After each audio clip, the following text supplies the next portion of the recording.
Baiklah, Assalamualaikum warahmatullahi wabarakatuh. Kami dari kelompok 3 akan mempresentasikan hasil diskusi kami mengenai kapal selam, yang mana beranggotakan 4 orang. Yang pertama Anissa Destrina, saya sendiri sebagai moderator sekaligus pemateri. Yang kedua Fauziah. Yang ketiga Ledis, Dwi Agustina. Dan yang keempat Maisarah. Pada pembahasan kali ini, yaitu mengenai kapal selam, yang akan kami bahas adalah mengenai sejarah penemuan dan perkembangan kapal selam dari masa ke masa. Yang kedua, jenis-jenis kapal selam. Yang ketiga, konsep fisika dalam kapal selam.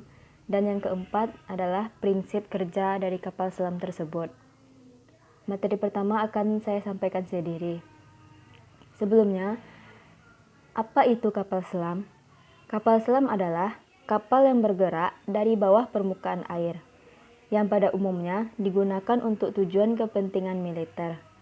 Sebagian besar angkatan laut memiliki dan mengoperasikan kapal selam. Jumlah dan populasinya masing-masing negara berbeda.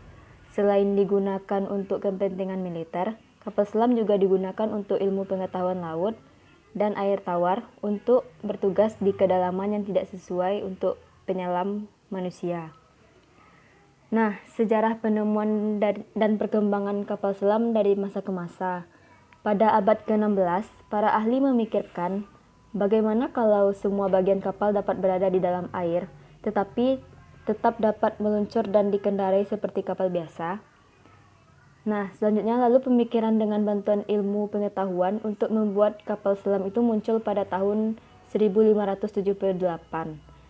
Dan selanjutnya, gagasan serupa diteruskan oleh orang Jerman pada tahun 1620. Pembuatnya bernama Cornelis Drebbel. Ia membuat kapal yang berhasil menyelam sedalam 360-450 cm yang didayung oleh 12 orang. Berikut adalah penampakan dari kapal yang diciptakan oleh Cornelis Drebbel pada tahun 1620.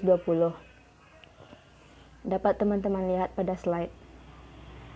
Nah, perkembangan selanjutnya, kapal selam sederhana tanpa dayung serta peralatan yang lebih maju dimulai oleh seorang anak sekolahan di Yale atau Amerika Serikat yang bernama David Busnell. Kapal selam ciptaannya berbentuk telur terbuat dari kayu. Seperti gambar pada slide bisa teman-teman lihat. Perkembangan selanjutnya, kapal selam dengan pergerakan bukan manusia dimulai oleh Robert Fulton. Ia menggunakan mesin uap untuk menjalankan kapalnya. Dan untuk memudahkan kapal meluncur maju, kapal ini dibuat dengan bentuk cerutu. Bisa teman-teman lihat penampakan kapal selam bermesin uap pada slide. Nah, setelah Perang Kedua, peralatan dan kemampuan kapal selam maju lebih jauh lagi. Dalam perang itu, seperti kapal selam Angkatan Laut Amerika Serikat juga menggunakan mesin diesel jenis Fleet. Selanjutnya, Amerika Serikat malah semakin menunjukkan kekuatan pertahanan laut yang semakin kokoh. Pada tahun 1954, Angkatan Laut Amerika Serikat membuat sejarah baru yang mana meluncurkan kapal selam pertama bertenaga nuklir bernama Nautilus. Nah, yang terakhir bernama kapal selam Ambus. Pada kapal selam Ambus ini, mesinnya yang bertenaga nuklir bisa menggerakkan kapal dengan kecepatan hingga 20 knot. Saking besarnya energi nuklirnya, dikatakan bisa menghidupi seluruh kota Southampton di Inggris. Berikut adalah penampakan dari gambar kapal selam Ambus, yang mana kapal selam yang tercanggih sampai saat ini. Sekian materi dari saya. Selanjutnya akan dijelaskan jenis-jenis kapal selam.